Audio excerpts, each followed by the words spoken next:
नमस्कार बंधुओं, जयराम जी की अपनों से अपने बात में स्वागत है। मैं हूं डॉक्टर संजय पाटीदार। आज आखिरकार देश के केंद्रीय शिक्षा मंत्री श्रीमान धर्मेंद्र प्रधान जी ने अपना इस्तीफा दे दिया है। नीट पेपर लीक के मामले में काकरोच जनता पार्टी द्वारा चलाए जा रहे आंदोलन और उसमें अराजक तत्वों के द्वारा संसद, प्रधानमंत्री के आवास और हिंसा के कारण आज धर्मेंद्र प्रधान जी ने अपना इस्तीफा सौंप दिया है। उन्होंने अपने इस्तीफे में लिखा है कि युवाओं के भविष्य के लिए मैं चिंतित हूँ। भ्रम की स्थिति उत्पन्न हो रही है और यह आंदोलन राष्ट्र विरोधी ताकतों के हाथों में न चला जाए, इसलिए मैं अपना इस्तीफा दे रहा हूँ। यह सर्वविदित सत्य है कि एक लड़का अभिजीत के जो फॉरेन में बैठा है, 24 घंटे के अंदर 2 करोड़ फॉलोअर्स हो जाए, कतर से और फॉरेन से दिल्ली में बैठे लोगों के लिए भोजन आए, इतना सारा पैसा, ये सब कुछ बिना राष्ट्र विरोधी ताकतों के संभव नहीं था। पर हम बात कर रहे हैं कि आखिर इन्होंने धर्मेंद्र प्रधान का इस्तीफा ही क्यों मांगा। मूल रूप से सुधार की बात करते, परीक्षाओं में सुधार की बात करते, परंतु इनका शुरू से फोकस था धर्मेंद्र प्रधान का इस्तीफा मांगना। इसके पहले ईरानी जी मानव संसाधन मंत्री थे। मानव संसाधन मंत्री के नाते भी उनका इस्तीफा मांगा गया। हर चौथे रोज पेपरों में आता था कि स्मृति ईरानी अपना इस्तीफा दी, और उसके बाद धर्मेंद्र प्रधान जी को निशाने पर लिया गया। क्यों? प्रश्न उठता है क्यों?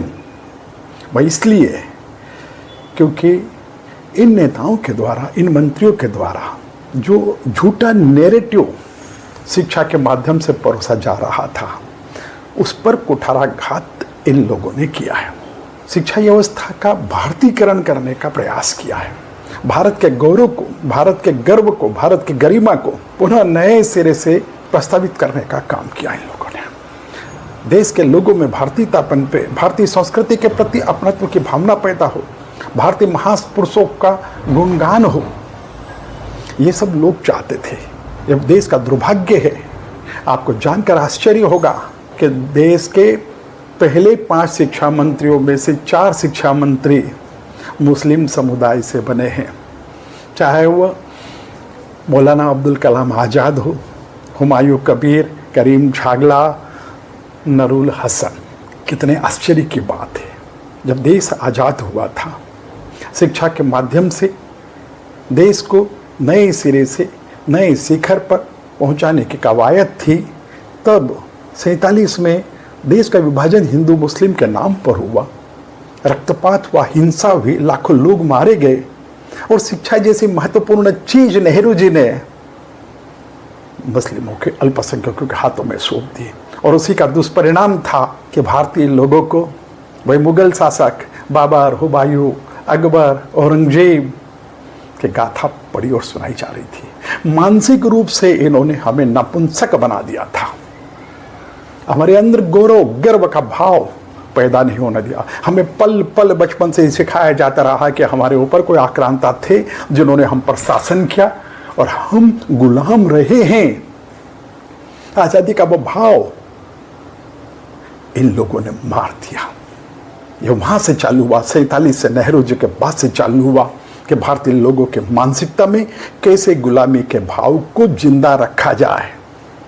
और जब भारतीय जनता पार्टी को आप सब लोगों ने मौका दिया, स्मृति ईरानी जी और धर्मेंद्र प्रधान जी इस दिशा में काम करने लगे, बताया जाने लगा कि हमारी संस्कृति कितनी महान है, तो इन राष्ट्र विरोधी ताकतों को ऐसा लगा कि कहीं ऐसा न हो कि आने वाले समय में भारत का युवा भारतीयता पर गर्व करने लगे, भारतीयता पर गौरव करने लगे। इसलिए इन्होंने धर्मेंद्र प्रधान को, मूल रूप से धर्मेंद्र प्रधान टारगेट इसीलिए थे, शिक्षा मंत्री को हटाना। शिक्षा में सुधार इनका कोई मुद्दा नहीं था। री एग्जाम हुई, उसमें वायुसेना का प्रयोग पहली बार भारत की सरकार ने किया, और इतने बड़े पैमाने पर 22 लाख लोगों ने एग्जाम देने के बाद पूरी निष्पक्षता के साथ एग्जाम कंडक्ट हुए। ये भी मीडिया चैनल की दुर्भावना देखी है। एक तरफ वो दिल्ली में आयोजित नीट के ऐसे लोगों के वीडियो बता रहे थे जिन्हें छात्र कहना भी भारतीयता का अपमान होगा। हिंसा बताई जा रही है एक तरफ, और दूसरी तरफ कोटा में, पुणे में बड़े बड़े जुलूस नीट एग्जाम में पास करने वालों के निकले, पर उनका समाचार तक नहीं बनने दिया। यूपी ने 2006 में कक्षा 6 में लक्ष्मण ने शूर्पणखा के नाक क्यों काटी, इस पे प्रश्न उठाए गए। राम जी ने राक्षसों को मारा, इस पर प्रश्न चिन्ह उठाए गए। कक्षा 5वीं की किताब में भगवान श्री कृष्ण के नाम पर कैसो आक्रांताओं का सेवक बताया गया। कक्षा 2 की गाय को मरियल बताना। कक्षा 1 में पगड़ी को गंदी और फटी बताना, जबकि पगड़ी हिंदू संस्कृति का एक गर्व के रूप में पहने जाने वाला भाव था। पगड़ी दीपावली को बुरी बताना, ये सब बच्चों के मन में परोसा जाता था। और दूसरी तरफ अकबर महान, ये चीज़ें, और इन चीज़ों के कारण धर्मेंद्र प्रधान को टारगेट किया गया। पर यह आंदोलन राष्ट्र विरोधी ताकतों के हाथ में न चला जाए, छात्र और युवा अराजक तत्वों के हिंसा का शिकार नहीं बने, इसलिए आज धर्मेंद्र प्रधान जी ने इस्तीफा दे दिया।